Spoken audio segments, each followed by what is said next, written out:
মেহেদী হাসান মিরাজের করা সালমান আলী আঘাকে রান আউটটা কি আপনাকে সাকিবের সেই টাইম আউটের কথা মনে করিয়ে দিচ্ছে? দেয়ারই কথা। সিরিজের দ্বিতীয় ম্যাচে এই ঘটনার পর উত্তপ্ত হয়েছে খেলার মাঠ, লিটন দাস এবং সালমান আলী আঘা নিজেও। তবে এত কিছুর পরেও প্রথম ম্যাচের মতো অল্পতে থামেনি পাকিস্তান, ঠিকই টাইগারদের ছুড়ে দিয়েছে বড় রানের টার্গেটটাই। টসে জিতে এদিনও প্রথম ম্যাচের মতো পাকিস্তানকে ব্যাটিংয়ে আমন্ত্রণ জানায় টাইগার অধিনায়ক মেহেদী হাসান মিরাজ। তবে দৃশ্য পর্যায়ে একদমই ছিল না প্রথম ম্যাচের মতো। পাকিস্তানি ওপেনার মাজ সাদাকাতের ব্যাটিং তাণ্ডবের বড় লক্ষ্যের দিকে আগাতে থাকে পাকিস্তান। সাদাকাতকে যথেষ্ট সঙ্গ দিচ্ছিলেন আরেক ওপেনার সাহিবজাদা ফারহান নিজেও। দুই ওপেনার মিলে জুটি বাঁধেন 103 রানের।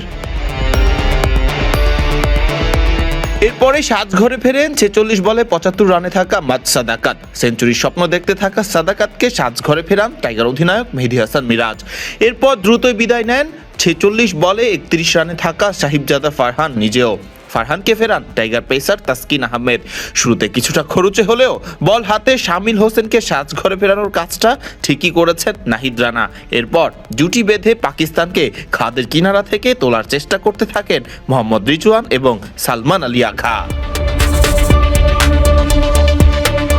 সালমান রিজওয়ান ব্যাট হাতে জুটি বেঁধে পাকিস্তানের বড় পুঁজির স্বপ্নটাকে বাঁচিয়েই রাখেন। দুজনে মিলে করেন 100 রানেরও বেশি রানের জুটি, যেখানে অবশ্য নিজের অর্ধশতকটাও তুলে নেন সালমান আলী আঘা। সালমানকে অন্য প্রান্ত থেকে ভালোভাবেই সঙ্গ দিতে থাকেন রিজওয়ান।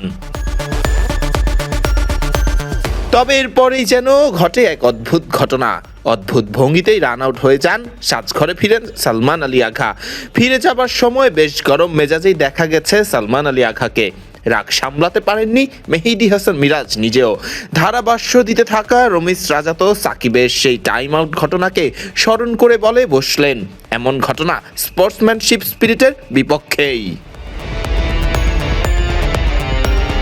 এরপরে সাজঘরে ফেরেন মোহাম্মদ রিজওয়ান নিজেও। বাকি ব্যাটারদের আসা যাবার মিছিলের দিনেও টাইগারদের বিপক্ষে এদিন লড়াই করার মতোই পুঁজিটা পেয়েছে পাকিস্তান। ফারদিন রহমান সকাল, বিডি ক্রিক টাইম।